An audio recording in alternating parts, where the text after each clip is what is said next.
Is it real sweat? It's real I'm sweat. gonna start. I'm a high-performance athlete. Athletes sweat.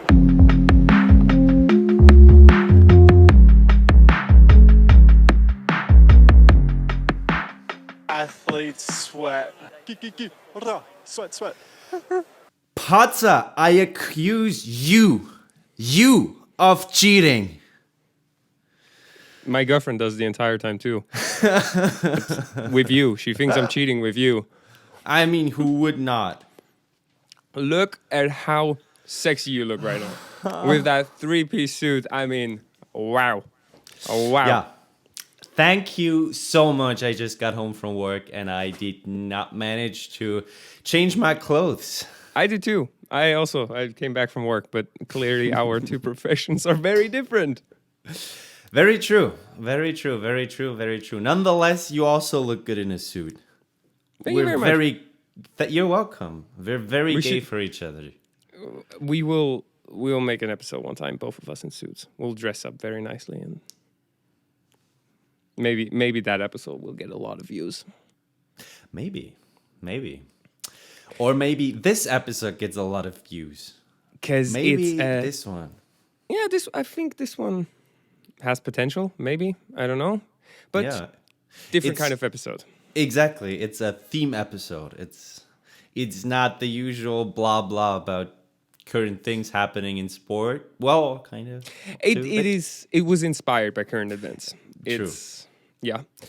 Before we start, we are not on a time crunch for the first time in a few episodes because we are recording over Discord. Shout out to Sammy. Shout who out to gave- Discord. Shout out to Discord as well, but shout out to Sammy who gave a very, very good tip because we did not think of Discord, and I don't know why, because I do have Discord. I do use Discord, not regularly, but every once in a while. So Yeah. this is gonna work. No, but shout out to Sammy, whoever you are. Hi. Yeah, I mean, Discord, it works amazing. It does what it's supposed to do. The sound quality is like way better than all of the other programs that we used. I am amazed. Nonetheless, I just realized I have to do something. Please just continue talking. On the video episode, the camera of mine is gonna cut out for a second now because I realized I'm recording in 4K. that is not good. We just recently had that. I am amazed by how much data recording in 4K actually uses. 15 back. minutes of 4K, 60 frames per second, and it was like 12 gigabyte or something like that. So Hey, but for the first minute and a half, however long we've been talking, you're razor I'm sharp. gonna look so crisp, 60 frames per second. I mean, I'd have to downscale it anyways when I edit it, but I'm gonna look so nice. People are gonna be like, "Oh wow, who's that?" And now Who's it's like, that? oh shit, it's just Patsa. Yeah. Never mind, unsubscribe. Today's episode, what is it about, Patsa? Cheating. You started it off Cheating. well, accusing me of cheating. Yes. It is a theme that happens very, very frequently in sport. Not atypical since it is a competitive field. Sports, especially the professional sports world, usually is about a lot of money, from prize money to sponsoring to whatever. And so cheating unfortunately comes very naturally. And we're going to cover a few topics today that regard cheating, because cheating has been very in trend lately. Lately, it has been trending mostly because of chess, and we'll go into detail. We'll go in depth, so to speak. Pardon the pun. If you don't follow chess, you don't quite know yet what I'm talking about. We touched on it just a little bit, just the way. Yeah. You were very anal about this topic. Oh my god. Yes, but also cheating, a big topic in Formula One at the moment. Considering, well, in Formula One, Everywhere. everyone accuses each other of cheating. We'll try to talk a little bit. I'll try to talk a little bit about cheating in tennis, since that is just very common as well. And I've made my experiences with cheating. And you do a sport that is unfortunately the Most famous for cheating, probably. yeah. I think it's just, this is where, I mean, in cycling they cheat so much that practically it's not cheating anymore, because if everyone's cheating and everyone's doping, is it Yeah. really even cheating still? Anyways, that's what we're going to cover today. True. And yeah. Go I ahead. mean, cheating is one of the best performing enhancing methods there is, and It is. And a good cheat is something that is highly appreciated, I would say. I will just cut that last sentence out and place that without context somewhere. I'll send it to your guffers like, cheat is very, There's gonna be a lot of out of context stuff here that can Probably. get us into trouble. Probably no, but it's the salt in the sport soup, kind of. So you're saying a little bit is okay? Just I- don't overdo it. Yeah, that much. Just the tip, Usually it's always just the tip. There's not much more that follows after. Yeah. Yeah, but honestly, just with that statement alone, I do not disagree actually, because cheating also there's always gray areas in sport. Yeah. And in tennis, I can tell you a lot of gray areas that are not necessarily cheating, just maybe frowned upon. And there's people who make use of that a lot more than other people do. And so while some things may seem illegal, they aren't actually illegal. So, it's a very interesting topic. But then obviously you can cross that line and get yourself a very unfair advantage by cheating. And then obviously if you don't get caught, that can result in profits. Yeah.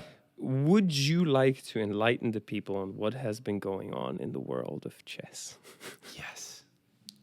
So, cheating. What is cheating? I would say, without looking up and probably there is a definition for that, it is gaining an unfair advantage with methods or ways that not everybody uses and that are not supposed to be used, I would say. So if you think of chess, a chess game theoretically is pretty straightforward, pretty boring, and actually, I mean, I love chess, but actually, if you think about it, how could you cheat? Like,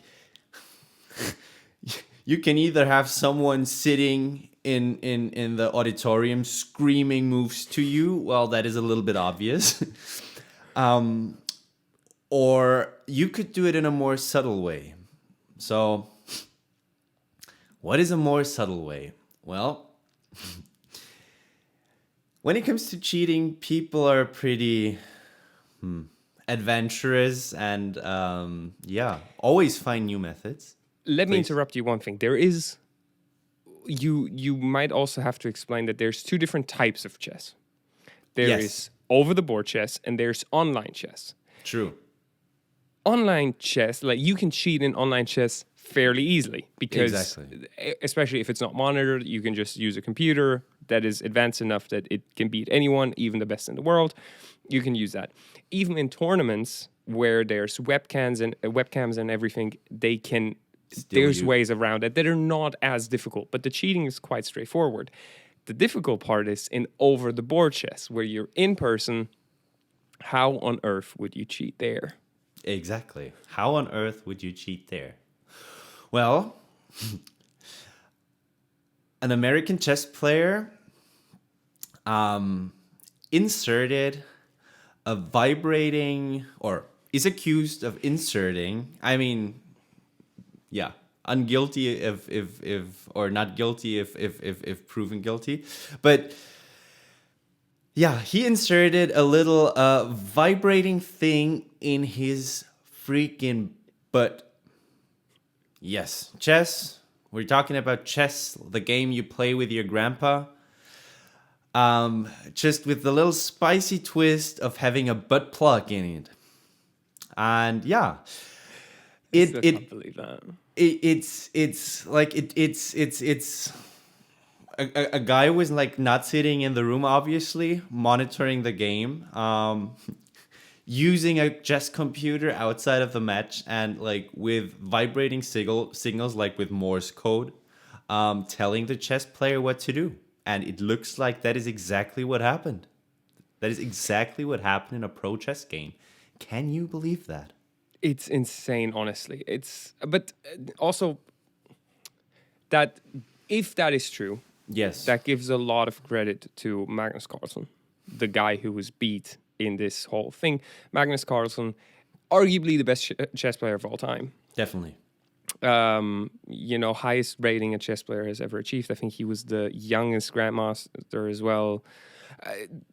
But Several time world champion. He's that good. insane. That in chess, the way it works is the world champion is played like he only defends his title once, and there's a tournament to determine his opponent, his challenger, and then they play against each other, and then should he win, he retains his world championship title. That's the way it works.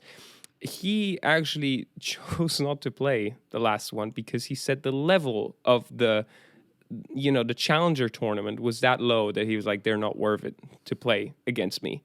And it's not necessarily an arrogant thing that he's saying. He's just that good. He is that good. So suddenly this young gun, Hans Niemann, comes around that no one has really heard of, that has actually admitted to have cheated before in online games when he was younger. We'll get to that in a second. Suddenly beat Magnus Carlsen with the black pieces. If you do not know chess, there's white pieces, there's black pieces. White pieces always start. So with the white pieces, you're always in a favorable position. With white pieces, you're playing for the win. With black pieces, you usually play for a draw. Exactly. Like to win with black pieces, especially on those levels, is insanely hard. And it would require blunders and all that kind of stuff to really have a chance. And also in chess, like we go really in depth here, but chess, there's openings. So every player has a certain set of openings that they like to play, and usually the openings are they're in their heads. They don't even think about it. You have your moves that you make, you look at the moves that the other person makes, and you just very quickly adapt. And then you have like, let's say the first 10 or 15 moves of every chess game. The game of chess has been played that often that it was just a trial and error, basically, which moves were the best. And exactly, the people who are very good at chess know a lot of openings, and there is a right or wrong what to do. It's not like, I could do this or I could do that. There definitely is a better and a worse option, and chess players at that level know a lot of moves. And in the exact same way, you know how it works in tennis, that there's certain shots that a person favors, forehand, backhand. A footballer prefers to play on the right wing position, left wing position. Chess players have their favorite openings that they prefer to use compared to others. Now, here's where already the strange thing started. Magnus Carlsen chose to play an opening that he usually never does. Very surprising. Very surprising. And Niemann seemed to have been prepared for that, which makes absolutely no sense. It's almost if I was playing tennis next week against Rafa Nadal. And you play left-handed. And, well, he's a left-hander. No, I say you play left-handed. I prepare myself for him playing with his right hand. And I knew that. So that was already the strange part. And then second was that he won with black pieces against Magnus Carlsen. Yeah. Which is just... I mean, it's that's an achievement in itself. Yeah. It's true. It's not that Magnus Carlsen never uses. Like, there is the top 3, top 4 chess players, or there was Hikaru Nakamura a few years ago who beat Magnus Carlsen occasionally, especially when it came to blitz chess and stuff like that, because he was just very good. But Hans Niemann is not one of the 3 best chess players in the world. Exactly. It's if suddenly the number 800 in the world in tennis suddenly beat Rafa Nadal out of nowhere. Kind of, yeah. So yes, so obviously when that happened, that already put a lot of shockwaves through the chess world. A very proud community, by the way. They're very. Yeah, I mean, it's the game of kings, you know. It is, but they're also like some of the people in the chess community are very exclusive about it. They want to keep it to themselves. I mean, chess is super awkward. Nothing. It's such a weird game, but it's such a true. good game, but it's so weird. It's true. It's nothing hurts as much as losing a game of chess to someone you kind of are on the same intellectual level with. Like when Patsa and me are playing, I really do not want to lose. Like I do not want to lose. This is bad. This And feels the thing very is, bad. we've had some very good chess games. Yeah. And then it gets like, if you're a clear loser, okay, whatever. But if you get to the point where it's like, wow, this is a battle, and both of us are very competitive, is you want to win that. Yes. And it's you cannot win by being stronger. You cannot win by being faster. You just have to win by being the smarter person in that scenario. Yes. It's an intellectual slap. Yeah. And so therefore, yeah, the chess community is kind of bougie and kind of that all the good chess players are strange because they had to study chess for big parts of their lives. Like chess, the game of chess evolved over the last hundreds of years, and chess players now are just so much better than chess players in the past just because the game has evolved and so many games have been played, and access to those games, yeah, or they had access to those games, and so they just were able to evolve and just to know what's wrong or right. And therefore, yeah, for example, if and that also happens in online chess. If theoretically you play online chess, you create a chess account, you go online, you play chess 24, liches, whatever, and you use a chess computer and you make 15 perfect moves, while your ELO rating, this is kind of the rating that says how good you are, is pretty low, an algorithm can detect if you cheat or not. Just because it is so unlikely that you make the 15 best moves, for example, without making any error. There is people like Magnus Carlsen that if you like analyze his match afterwards, it's like he made 90% of the best moves. Like 90% of his moves were the best moves, which is incredible. Having 90+% games is insane. Yes. Like to have a few of them in your career is, yeah. And it is, like Magnus Carlsen had like a few. Yeah. He's the best, just so everyone understands, he's the best player arguably to have ever played. Yes. And he's had a few of them. So here's where the interesting part comes in. Yeah, please go on. I mean, I don't know if you have the stats here, but I don't have, I read it. Me He too. apparently has had several 100% games, Hans Niemann, in his entire life. And it hasn't been a long one yet. Hans Niemann actually sounds like a crazy Nazi doctor. Sorry. It's a very German name, isn't it? It's suspiciously like his granddad flee to Argentina back in 1945, and now he lives in the States. I mean, but to be fair, to have a German last name in America common, isn't I know. so unrated. But why would he Hans? Hans is out of date in Germany, here as well. Why would he call himself Hans Niemann? It sounds like he was born in the 40s or 30s. And he looks like that. He looks so mean.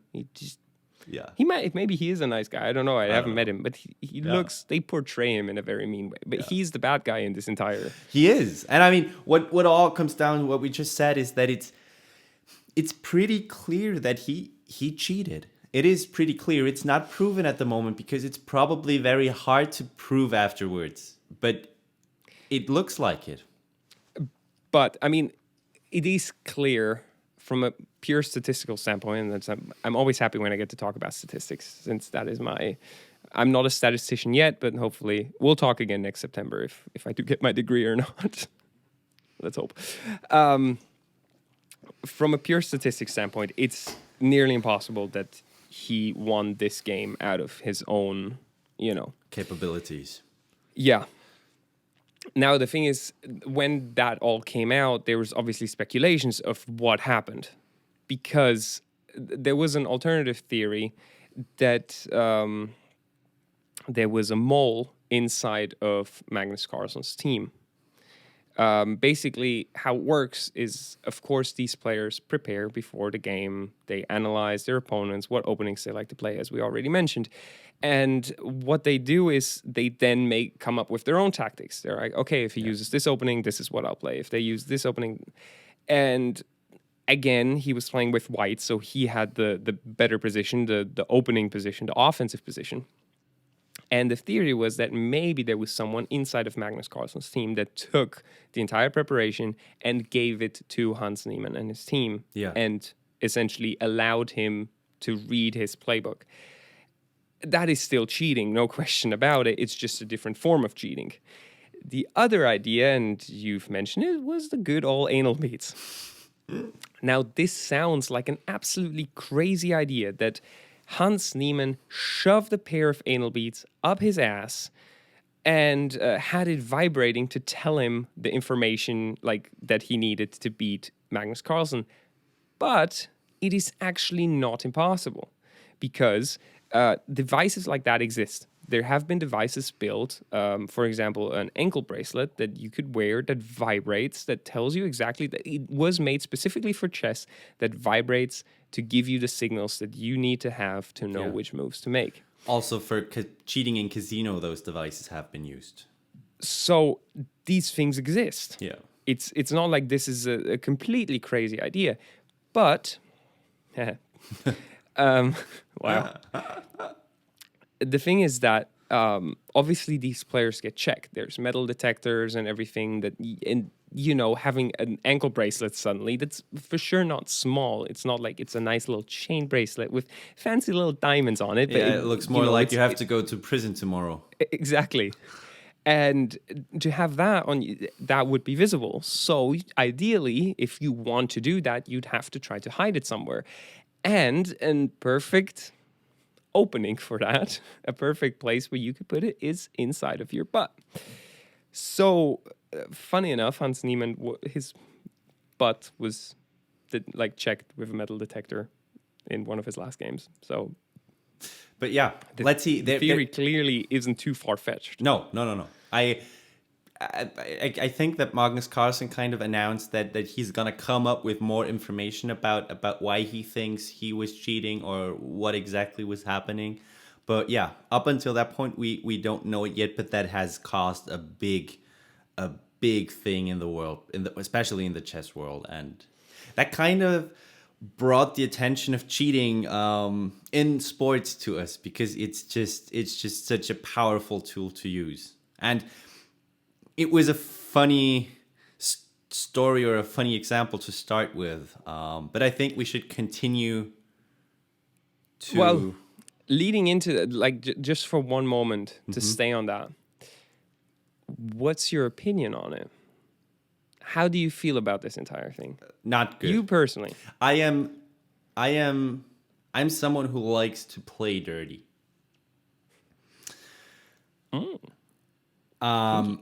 But there is sports where this takes everything away. There is cheating that enhances your performance slightly or whatever, but this form of cheating, theoretically, I could shove some vibrating anal beads up my ass and beat Magnus Carlsen tomorrow. This is like... Yeah, this is anybody could. Exactly. And with one day of practice, anybody could. I mean, I kind of respect the idea of figuring it out, and I do respect actually doing it. But nonetheless, I do not appreciate the thing in general because Yeah. it would ruin the game, and people have measured their intellectual capabilities via chess over hundreds of years, and this is what it should be and what it should stay. Yeah, I think we're pretty much on the same page here. I think having done it, figuring it out, how to do it, Interesting. respect. Exactly. Very, like, shows that you're a smart man in a different kind of way. Yes. We've seen it. Cool. Ban it. Get rid of it. Punish Yeah. the people that were doing it. Yeah. You got play. your You never fame. play again. Exactly. Yeah. And yeah. Okay. That's it. And that, yeah. There will be So- other examples of ways of cheating that I appreciate a little more, or where I would say, as long as you don't get caught, I appreciate it happening. But this definitely is a no-go for me because, as I said, it's a 1,000,000% performance enhancer. It's like a you make the game useless. It's, as we talked about, or as I've mentioned in the beginning with cycling, if everyone's doping, Well, everyone has an even playing field. Now, you could say, why doesn't everyone shove anal beads up their ass while playing chess? The thing because is, some people are it's pretty prone for not. But yeah, some people. I mean, some people have bigger asses, some have small. But anyways, and everybody would have prostate orgasms, and everybody would just jizz all over the place during a chess tournament, and that kind of would. sounds like the greatest porn movie of all time. Wow. That would actually that would make money. Actually, yes, we have an amazing idea for the porn industry. Very good. I'm contacting Pornhub right now. they imagine next episode. This episode is sponsored by Pornhub.com. I'll take a Pornhub deal. There was such a big drama like a few years ago because some like soccer club had like Pornhub or something, or Yeah. YouPorn as Yeah, their yeah, sponsor. It's like, oh no. Dude, Pornhub, you want to sponsor my tennis career? I'll put you on every shirt that I wear. I do not care. Yeah. Okay, coming back to the topic. right. Sorry for that little excursion. Coming. Such a stupid podcast. This is such a stupid podcast. Like, why would people listen to this shit? It's just us talking about anal beads and porn, and like, we're a sports podcast and we're out here just. You know what porn we should make?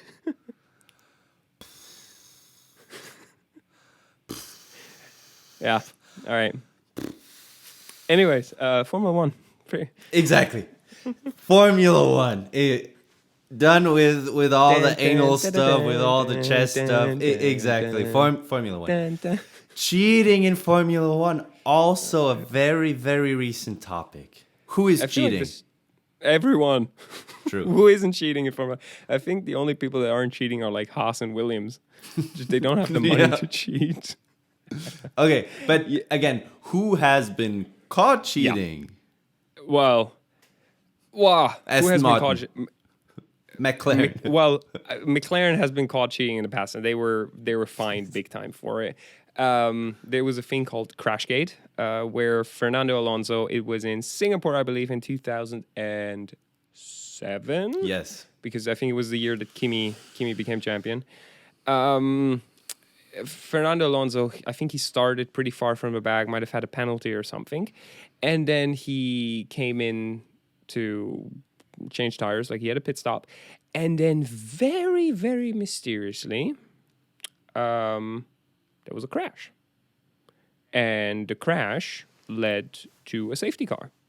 And that safety car led to the pit lane being closed, meaning that no one was able to pit. And then once it opened, everyone pitted, and Fernando Alonso was in first place, and he won the race. And what came out was that crash was entirely on purpose, which is insane when you think about it. There was a driver that really risked something. I mean, as good of a driver as they are, those cars, even if they're going slow, they're still going faster than all of us are going in our daily lives, unless you're just flooring it on the Autobahn. And he decided to put it against the wall. And especially 10 years ago, 15 years ago, the cars were safer than they were 40 years ago, but still, there was no halo, there was nothing. Of course, it was apparently in a controlled manner, but Nonetheless, yeah. you're also putting like spectators in danger. Like you never know which pieces of the car get loose and get like thrown around all over the place. So And the people bad behind thing. you, who knows, Exactly. crashes into you. Incredible. Exactly. Just Anyway, bad. yeah. So that went down as Crashgate. McLaren was fined $100 million. They were excluded from the World Constructors Championship. Insane thing that has happened. But that is Formula One. That wasn't the only time something like that has happened. Ferrari's 2019 engine, while never confirmed that they were cheating, something was up. I mean, if they use, but now that is the thing about Formula One. Loopholes and loopholes and loopholes. Just as you mentioned in the second to last episode at the end, apparently Mercedes have figured out a loophole or a hole or however you want to call it. Yeah, so apparently they found a loophole, and that is the entire thing of Formula One, always trying to find loopholes and take advantage of something that's Yes. not in the rules yet. Yeah. Then the rules get, and there was something up with the 2019 Ferrari engine because it just seemed to be very OP. Yeah, and in 2020 it was not very yeah, it was like so down on power. So yeah. And a funny story about the Ferrari engine. When was it? The Michael Schumacher's 2000, one of his seasons, where his engine in preseason testing was that good that they thought that they thought they broke a rule. They couldn't figure out why they were that fast, and they had to run the engine on purpose in qualifying on lower settings just so there wouldn't be an investigation into the engine. But it was just that good. Good times when Ferrari was able to build good engines. Very interesting, yeah. I actually never knew that. And I'll have to look up the exact story and we can. Sure. But yeah, that was one part of cheating. So another I mean, the kind of Crashgate things, there were a few similar ones, like Michael Schumacher crashed his Ferrari in the last lap of Monza, probably on purpose, not Monza, Monaco, probably on purpose to not give everyone else one more lap of qualifying run. He was also banned from that race, if I remember correctly. Michael Schumacher has been banned from a whole championship for crashing into Jacques Villeneuve. He won a championship while crashing into Matt Damon. Well, Michael Schumacher was always on the edge of what's legal and what's not. But I don't necessarily consider that cheating because it was very obvious. I think cheating has the hiding element to it. It definitely can. But that is one of those gray areas that we talked about. If you're leading in the championship final, like going into the final race, and you're leading, there's nothing really stopping you from crashing into your opponent. It's true. And last season, when Verstappen and Hamilton went into the season on equal points, they already said if something like that would happen, points would be deducted or something like that. So they tried to prevent it. But obviously, like there are these gray areas. And yeah, so Formula One is an incredible sport when it comes to cheating because, and then of course some team is trying to use a loophole or whatever. It's just billions of opportunities where you are able to gain a slight advantage, if allowed or not, whatever. But there's just so many possibilities. And since last year, Formula One has a thing called cost cap. Like before, basically, the more money you had, the better your car was. And some teams were like, that is unfair. We as Williams do not have as much money as a car brand like Mercedes or Ferrari. So we should make it more even. And they were like, yeah, you're right. You're only allowed to spend, how much was it? 150 million? I think something like that. 140. Yeah, 145 and Red Bull spent like 150. roughly that number. So you're only allowed to spend $145 million for one season, testing, developing, wages for your team, crashing cars, replacing parts, 145 million. And Ross Brawn said that they take this cost cap very serious because, of course, if every team follows the cost cap and one team doesn't, well, that team has an advantage because I can develop another part of the engine. I can develop another wing. I can employ a guy that the other guys hadn't or whatever. So, yeah, he said that if somebody breaks that rule, this will have serious consequences. Well, surprise, surprise. Somebody broke the cost cap. And which team is it? Or which teams are it? 3 teams broke rules regarding the cost cap. Yes. Williams broke the rules by simply handing in their financial report too late. So that's a very Williams thing. Fair. We'll talk about the big one first. Red Bull broke the cost cap. Yes. By what I think is like roughly 5 million. Wow, the people in the video on YouTube are blessed right now with that view that they just got. Did I show my For PP? everyone only listening, Nico just gave a full croc shot. I hope my beautiful. fly was closed. Suddenly it just flops out. Yeah. Hey, that's a way to make money. Yes, so Red Bull apparently went over the cost cap by about 5 million or like a few million, which was still is considered a minor breach. There's a difference between a minor breach, which is like up to 5%, and a major breach over 5%, something like that. And for Red Bull, we'll get to that in a second. That is obviously, there's a lot of consequences that can happen because, yeah, they were in a close title fight with Mercedes, and yeah. The third team was Aston Martin that apparently went over the cost cap, and we still have no idea what the fuck they spent it on because their car sucked last year. Their car is still not great this year. I actually it think sucks even more this year than even last more. So, yeah. So Aston Fancy Martin, paint. yeah, true. They have a very pretty car. So there's that at least. Yeah. Red Bull, on the other hand, Red Bull, on the other hand, had some very expensive steaks for dinner and lunch and breakfast. So what they claimed is that they spend too much money on catering and food and whatever. That's what Red Bull claims. Yeah. So they were like, we just like all of the guys from our team ordered like the expensive stuff.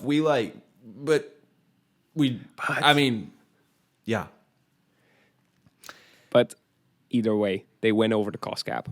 And that's just not by $100,000, but by a few million. Exactly. And as Lewis Hamilton said, that those few million, like you said, an extra wing, improving the engine, whatever, aerodynamics, whatever. Running your engine 5 horsepower per race more because I have more money to replace certain components. There's you can gain so many advantages throughout the season. 0.1 seconds per lap on a 60 lap race.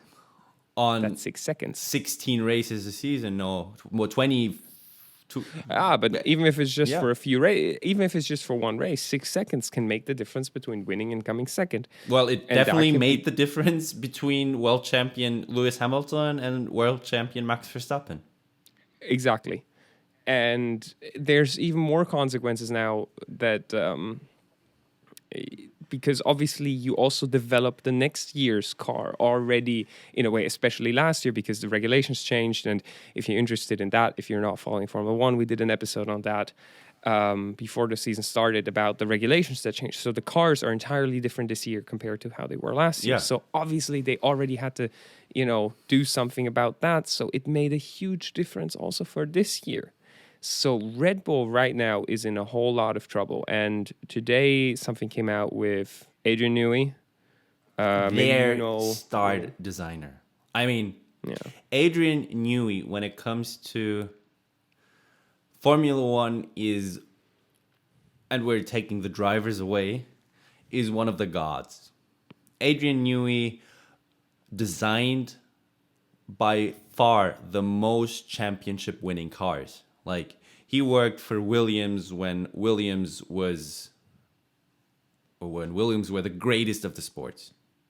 Like the 90s to the 2000s, that's when Williams, the cars were just outstandingly good. He designed those cars. He designed all the championship winning Red Bulls for Sebastian Vettel. He was with, I'm not 100% sure, but I think he was with Braun GP when Braun GP designed that car. I'm not 100% sure about that. I think he was at McLaren before, and McLaren was very competitive in the 2005, 6, 7, 8, 9s. Like Mika Hakkinen earlier even, I think he was with McLaren. So he constantly was the main factor for building at least one of the best cars every season. So as you can imagine, he won't work for an apple and an egg. He will want some money because he is very good, and we all know that if you're very good at something, you can earn a lot of money with it. Yeah. Well, Red Bull kind of forgot to include his salary in their cost report. Strange. Very strange. Yeah. They're claiming that he was one of the top 3 earners, and those, I think it's the top 3, they don't get included, but he is actually he doesn't work for Red Bull, but they kind of freelance him, so he works for his company and they use his services, and so they should have included him, but they didn't, and that's what happened. Yeah. So we actually do not know by how much they broke it because we don't know how much he will earn. I also think it's not only him, it's also Dr. Helmut Marko, which is their consultant. Yeah. And I also think that his salary is not in the cost report. Now the question is if that is already included in what they figured out, or if that is going to be even added on. Because if that is added on, then we're going to go into a major breach. Anyways, it's This is a whole different thing of cheating. This is like, but this is where you see again what they try to do in Formula One. Yeah. They try to pick those rules and the wordings that the FIA chooses completely apart to gain an advantage. And they all try to do that. Just some get caught, some don't. Yeah. Sometimes it is a proper loophole, and sometimes the FIA just says that was okay, we didn't take care of that, we have to. DAS, for example. amazing. That Mercedes used. Amazing thing. An incredible system. I have to give props to Mercedes. It just simply wasn't in the rules, and then they had to change it because DAS just gave Mercedes such an advantage. Yeah, and the other teams were financially not able to adapt the same thing.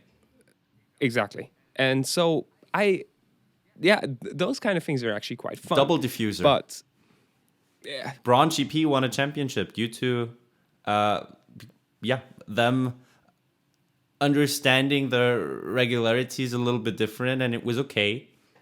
Had the best car. Yeah, you just have to give them props for doing that. In this case, they tried something. They thought they could get away with it. They didn't. No. And I mean, the pressure on Red Bull last season was immense. That was the first season they were actually able to challenge Mercedes. They were actually able to challenge Hamilton. So, and in all honesty, the dynasty that Mercedes had, you get a chance, especially then with the new regulations. You have no idea what's going to come. You might build a horrible car, and you will fight for last place in the championships. And now suddenly you have a chance. You see it from the first race. Verstappen was that close to beating Hamilton in the first race. So it was so clear that they were on the right track. I understand them trying to do everything they can to secure it. If it's like Aston Martin, I don't get no.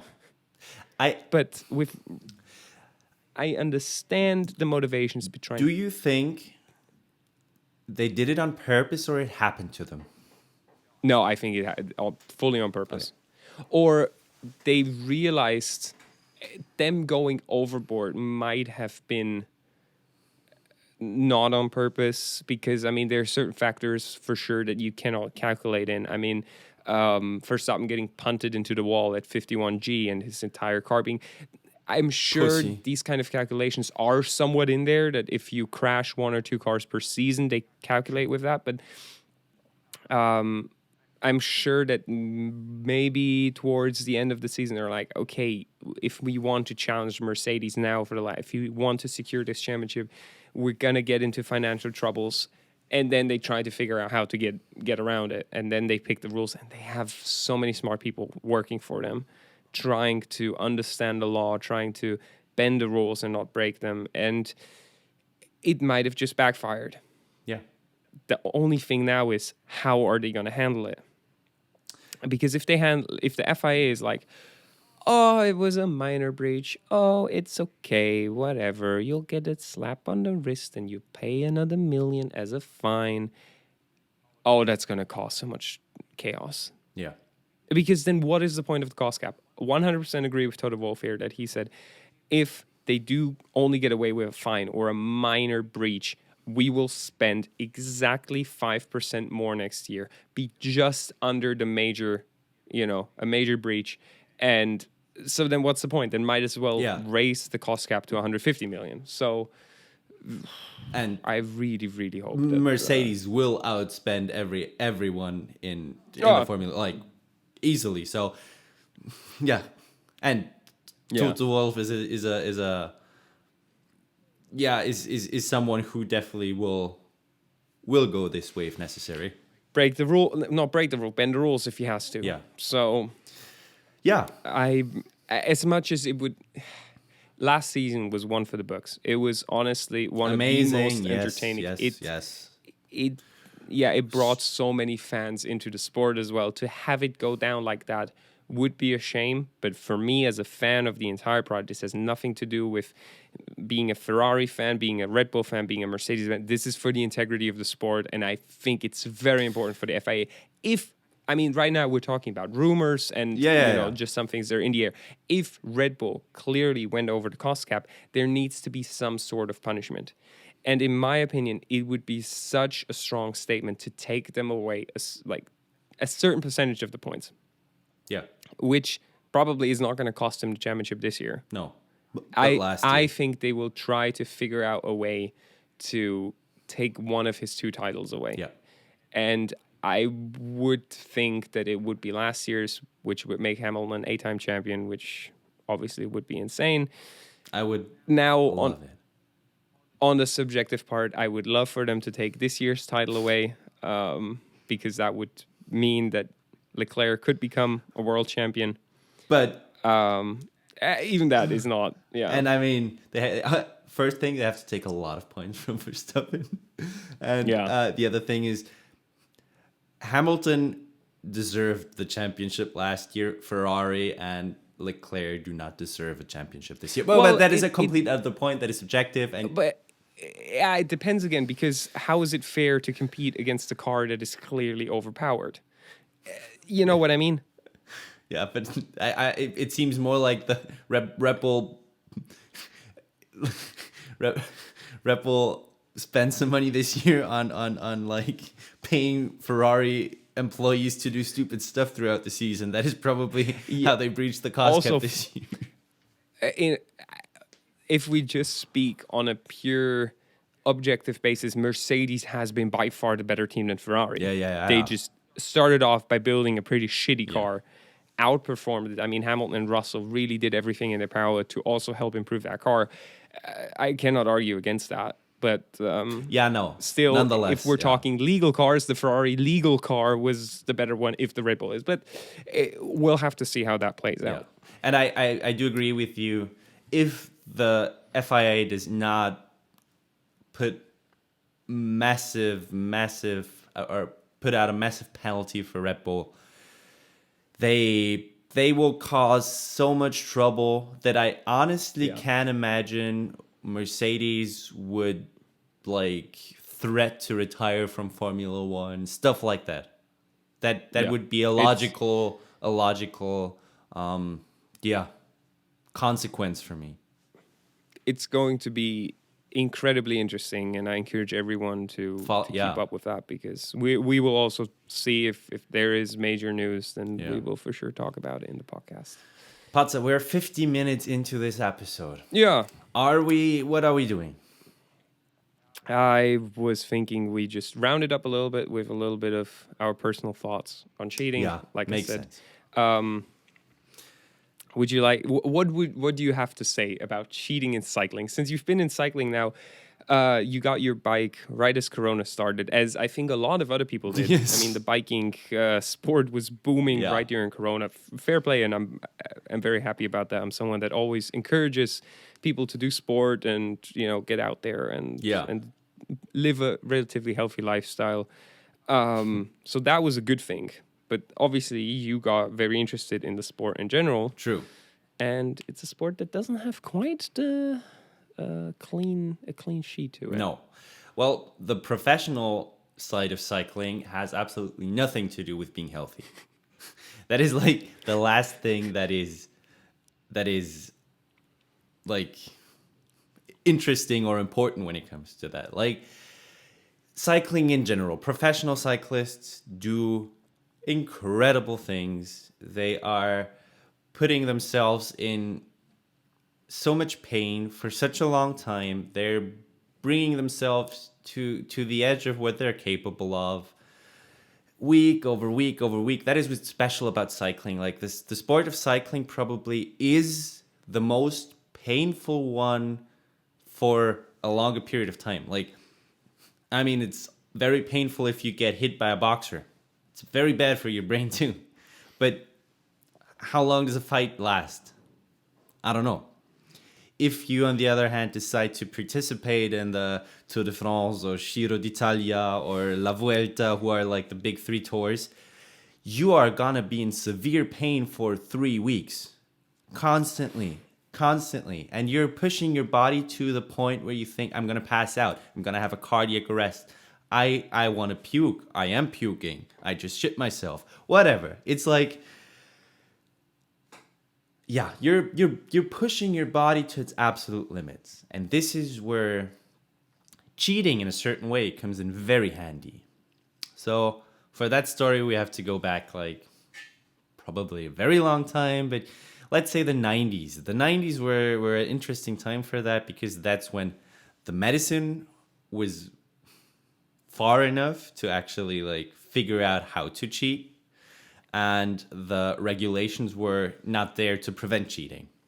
So long story short, what people did back then was to consume a shitload of EPO.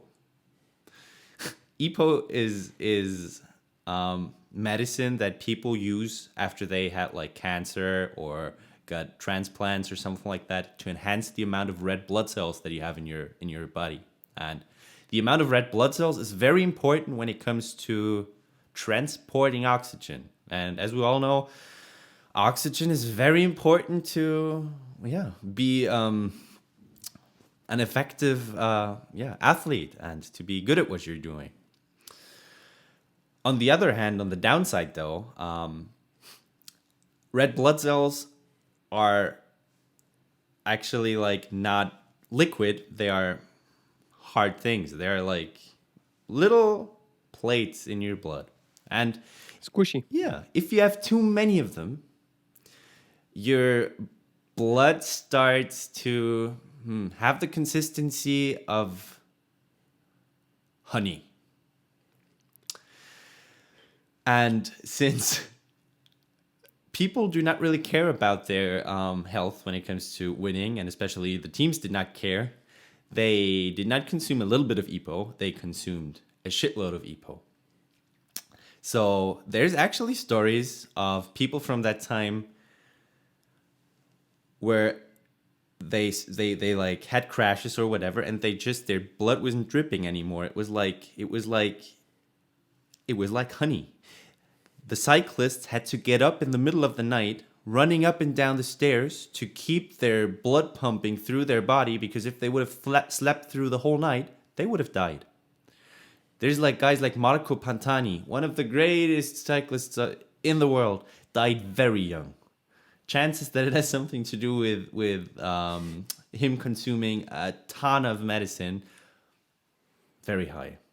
And the king of all of that was Lance Armstrong. He actually won the Tour de France 7 times. All of them have been taken away from him because he was cheating all the time. So cycling was interesting when it came to that. On the other hand, as you said previously, everybody was doing it. Everybody was, I gotta sneeze really bad, or not.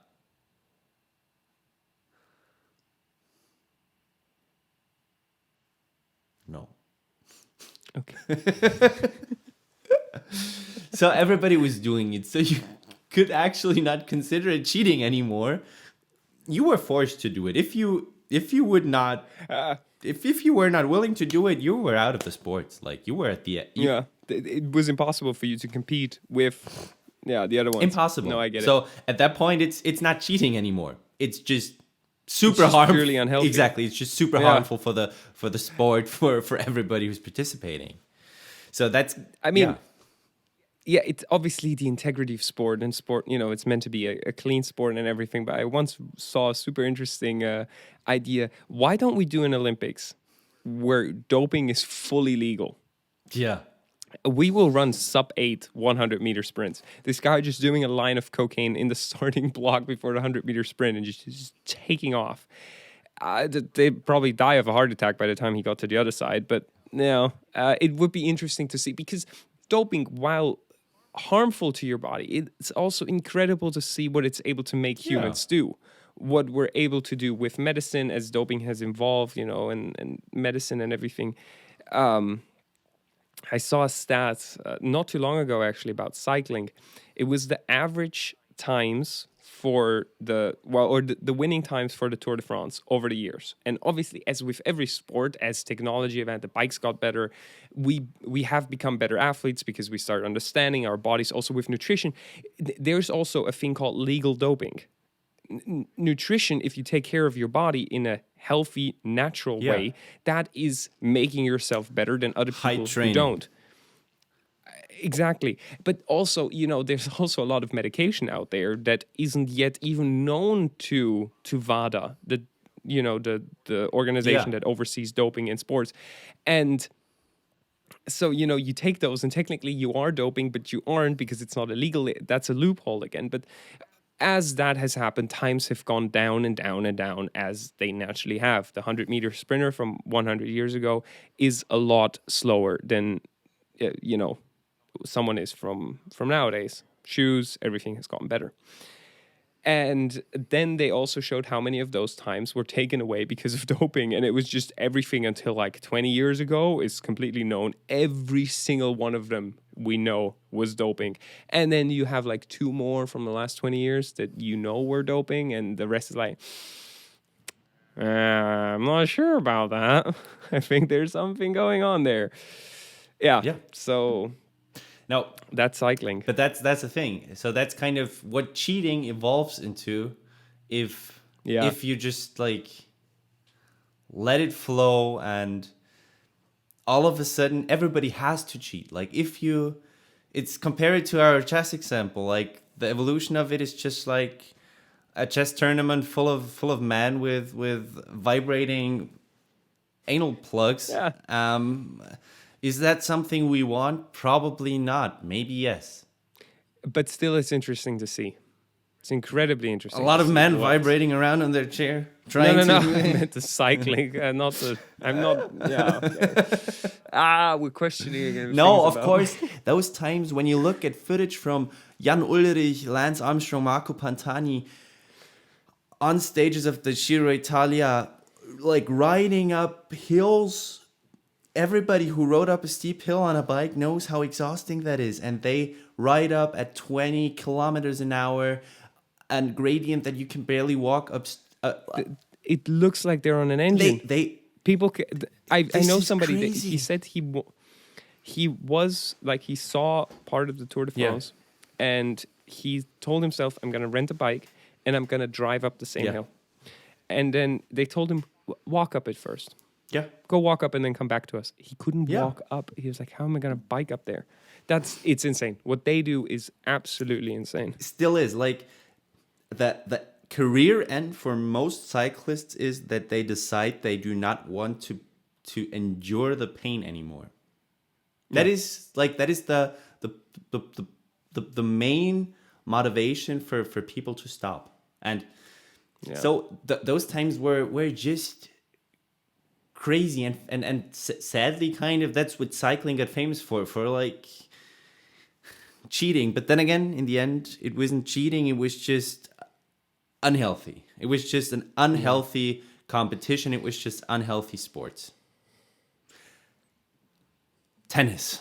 But can you cheat in tennis? Enjoy that. Oh boy.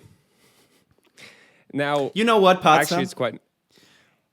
This is the end of an episode here. You're just taking that away with me. Yes. Fuck you. And you know what? You dick. We're gonna keep rolling here. But you guys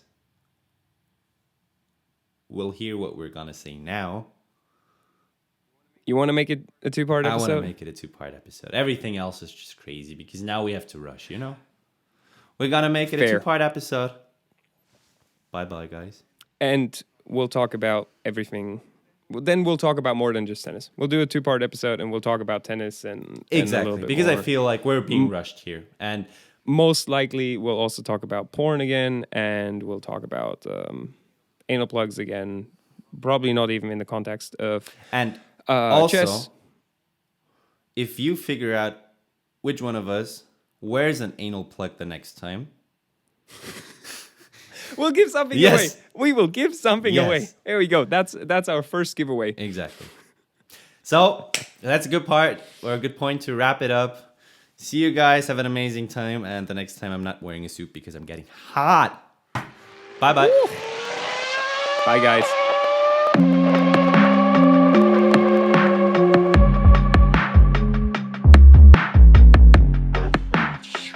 Ki, ki, ki.